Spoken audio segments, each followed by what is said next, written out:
In today's video, I'll show you 5 days of my very realistic breakfast plus how I eat to take care of my gut health. Last week, I told you that I have 3 things I do for my gut health and I explained why I value those things. If you haven't watched it, I hope you will watch last week's video too. Link is in the description box. But for now, let's get into simple, tasty breakfast. Ohayo, it means good morning in Japanese. Here's the breakfast on Monday. We have a bowl of rice. I always mix some kinds of beans and grains to Japanese sushi rice just to enjoy the different types of texture and also to boost more nutrients to the rice. More diversified your food is, the healthier your microbiome will be. I get to have some soup whenever I enjoy a bowl of rice. For today, I made a creamy miso soup. It's basically a miso soup, but I added soy milk to create this creamy, smooth texture. It's somewhere between stew and a miso soup. It's very filling and satisfying, but still light at the same time. That's why I love it. I'm someone who gets most of the nutrients from soup. Adding variety of vegetable, including insoluble and soluble fiber, makes me feel like I'm nourishing my body, you know? When my kids were little, they were way more picky than now, so I always sneak into variety of vegetable to make sure they eat vegetable without having meal dramas with them. Over the years, this has become my family's cooking tradition. For a good source of live bacteria, I can't skip natto. I eat natto almost every day with a drizzle of amani oil, which is high in omega-3 fat. Omega-3 fat is an anti-inflammatory food which we can't produce in our body, so I try to take it whenever I remember. I often forget though. When it comes to fermented food, I learned it's better to take a different variety of fermented food with the different types of bacteria. Unlike myself who is eating natto over and over again, we should probably eat pickles for one day and yogurt for the next day, just to switch up the things. I can't stop eating natto. I love it too much. Is there any fermented food you would suggest? Let me know in the comment section below. As for the side dish, last night I made miso, eggplant, and green pepper stir fry, which is in my cookbook. This savory sweet miso sauce mutes the bitterness of eggplant and green pepper. So this is one of the dishes my kids are willing to eat, eggplants and green peppers.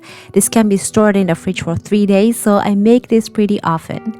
As I mentioned in the previous video, even though the bacteria is killed in the process of cooking, dead bacteria will still feed a good bacteria that lives in our colon.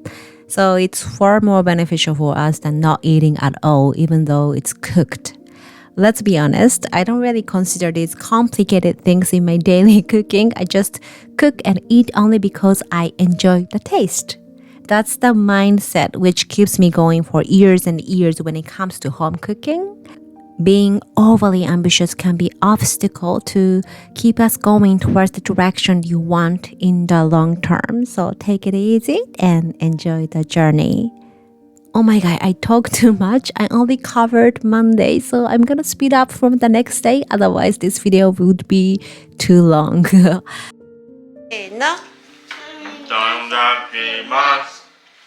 For Tuesday, again, I made a bowl of rice. For soup, I had a Japanese clear dashi soup.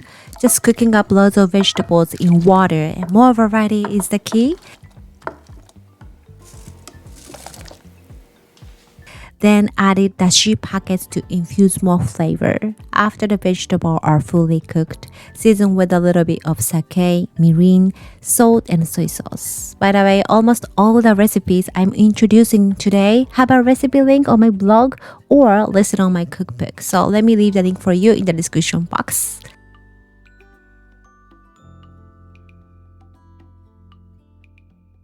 As for the side dish, I have a blanched spinach together with a little sprinkle of bonito flakes. Blanched spinach and chopped spring onion are 2 staples I always keep in my fridge. Also, ramen egg. This is also in my meal prep cookbook, but let me quickly show you how to make it. Boil the water and add a splash of vinegar. This will help to coagulate the egg white. Very gently crack the round side of the egg where there's an air pocket.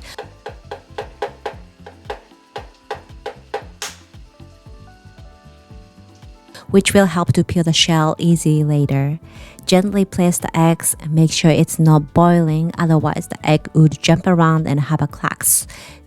Cook it for 6 minutes. Transfer to the ice bath to stop the cooking process. This step is key to peel the shell successfully.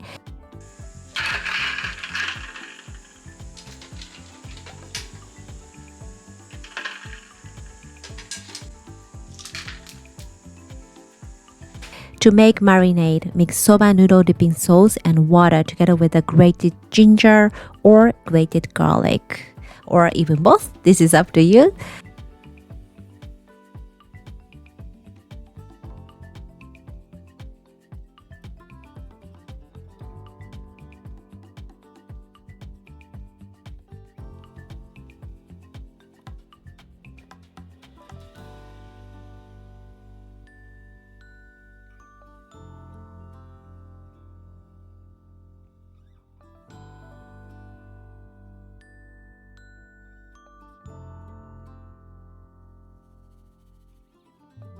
Soak eggs in marinade and let it sit for at least overnight. And ta-da! This perfect jammy eggs is ready to be topped on the rice.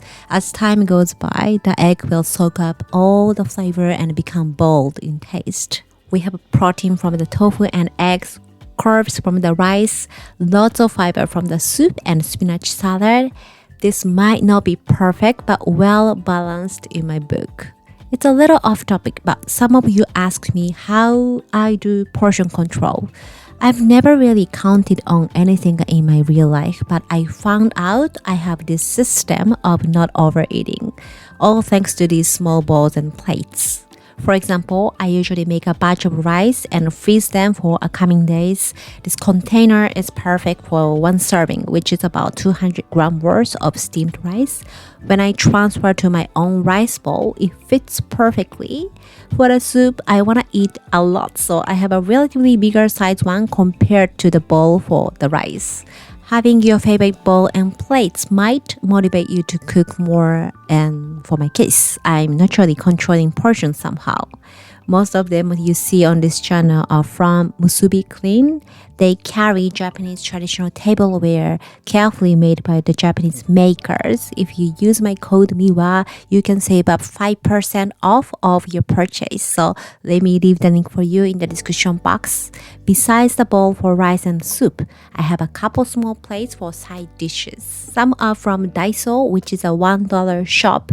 Very affordable but still pretty. Do you have Daiso in your area? You might be able to find a good deal there.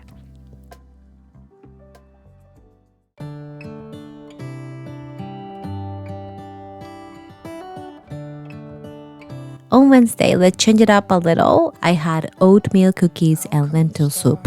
My kids have been homeschooling, meaning lots of time to cook together. So we made these oatmeal cookies using very ripe bananas, oat, cinnamon powder, sesame seeds, vanilla extract, oil, and a bit of almond milk. No sugar added, but we love it. It has become our ritual to make this together at least once a week. When I say, let's bake some cookies, it indicates oatmeal cookies. I feel good making and giving them just because it's made from natural sources. If the cookies are not sweet enough, I sometimes drizzle a bit of maple syrup or jam. They get so excited for the extra sweetness.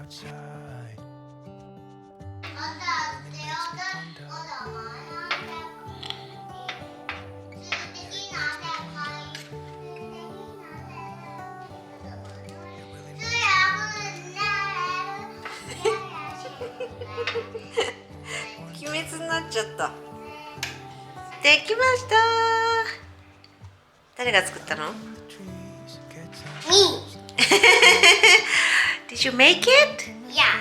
Looks good. So loud. Noisy family. You're looking great. Can't wait to dig in. Okay, let's bake. Put this on the oven. できたよ。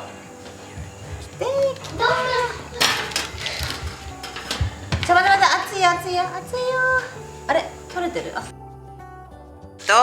自分で作ったやつ美味しい? I also made lentil soup to give myself a cuddle. The tomato lentil soup I showed you a couple weeks ago. There are onion, ginger, carrots, Chinese cabbage, lentils, and lots of other good sources of fibers in it. And of course, they are slurp worthy, just divine. So I hope you guys will give it a try.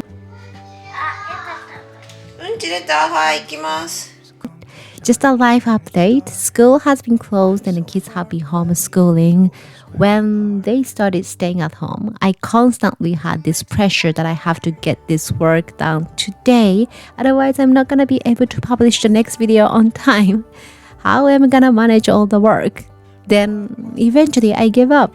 I decided to take a pause and see this as an opportunity to spend more quality time with kids.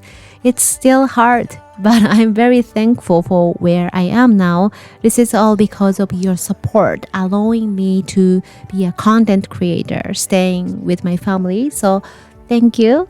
Lots of cheers to those who are managing works while kids are homeschooling. How many of you are in the same position as me? Are there any tips for keeping the work-life balance? Let me know in the comment section. On Thursday, are you still with me? I had a miso soup with the mochi. I was too lazy to cook anything. So I just grilled some mochi on stovetop and added straight into the leftover miso soup I made for my family. As for the side dish, I had a pickled daikon radish. This is crunchy and salty, so such a great accompaniment of mochi miso soup. I don't know about you, but I need some kind of texture to actually chew something. If I don't chew enough, it takes so long to satisfy myself and it results in overeating. Chewing and enjoying food intentionally before swallowing is something we can do for our gut health. Even now, if you're watching this while you are eating, don't forget to chew. Finally, Friday, as I'm going towards the end of the week, I usually have less energy and motivation to cook. So today, I just quickly whip up some rice porridge using leftover rice. Whenever I have a leftover rice, I use it for either rice porridge or fried rice. How about for you guys? Any particular recipe to use up leftover old rice? Share that in the comment section below. With the porridge, I had nori no tsukudani, which is a nori seaweed paste seasoned with the soy sauce and mirin. I already showed you how to make it in a different video, and also I have this umeboshi, which is a salted pickled plum. My family went to the Wakayama prefecture to see our relatives. Wakayama is famous for pickled plum and orange. We tasted a couple pickled plums and I found this one, which is right in my sweet spot. Pickled plum stimulates our bowel movement and also it is fermented food. The only downside is that they are high in sodium, so enjoy it in moderation. I know some people don't like the pickled plums, but as I was tasting different variety of it, they taste so different. Some are less tart and even slightly sweet, and some are very salty and tart. You might find something you may like in the future by trying different brands. Please visit Wakayama Prefecture if you have a chance to come to Japan. It's a beautiful place. I only used half the portion of rice as I usually eat, so later on I was very hungry. I also had a bowl of yogurt with the slices of bananas and cinnamon. Listen to my hunger cue, never restricting myself is what I always do.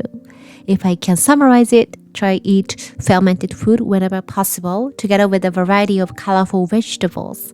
In addition to that, include well-balanced protein sources, carbs, and fibers. A traditional Japanese food recipe has a less oil, so I make sure to add a good source of oil as much as possible by drizzling some at the end, like to the soup, on salad, natto, just like I did. That's all I do. I hope you learned something, and if you like this new episode of what I eat for gut health, let me know in the comment section below so that I can turn it into a series. Thanks a lot for watching and see you on the next one. Bye bye, またね